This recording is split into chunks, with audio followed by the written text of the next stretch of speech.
আজকে আমাদের সকালবেলা একটা বিএ কমিটির মিটিং হয়েছিল, তাতে আমাদের প্রোগ্রাম সেটা আমরা অ্যানাউন্স করেছি। বিকেলবেলাতে আমাদের কাছে নতুন একটা বিল আসে, যার জন্য আবার একটা আমাদের বিজনেস অ্যাডভাইজারি কমিটির মিটিং ডাকতে হয়েছিল। বিধানসভা অধিবেশন শেষ হওয়ার পরে সদস্যরা সবাই ছিলেন।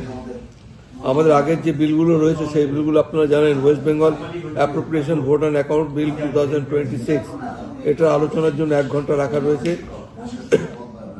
West Bengal appropriation number 1 bill 2026, এটার জন্য 1 ঘন্টা। আর Howrah municipal corporation amendment bill 2026, এর জন্য 8 ঘন্টা সময় বরাদ্দ ছিল। এবং যে নতুন বিল এসছে, the Murshidabad university amendment bill 2026, এটার জন্য 8 ঘন্টা সময় বরাদ্দ করা হয়েছে। এই প্রোগ্রামটা নিয়ে আগামীকাল আমাদের বিধানসভা অধিবেশনে আলোচনা হবে। এছাড়াও আমাদের আরও একটা বিল আসবার কথা আছে, রাজ্যপালের সম্মতির জন্য গেছে, শোনা কথা।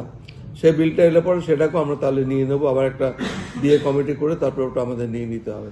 অর্থাৎ কালকে আমাদের যত বিলস আছে সরকারের, রাজ্য সরকারের কাছ থেকে আসবে, সব বিলই কালকে আমরা নিয়ে সেটা আলোচনা করবো বিধানসভাতে। বিধানসভা নির্বাচন যতক্ষণ নতুন সরকারের গঠন করার পদ্ধতি না আসবে ততক্ষণ পর্যন্ত বিধানসভা চলে। বিধানসভা সচল ততদিন পর্যন্ত চলবে যতদিন পর্যন্ত নতুন সরকার বিজ্ঞপ্তি জারি করে তারা ক্ষমতায় না আসবে।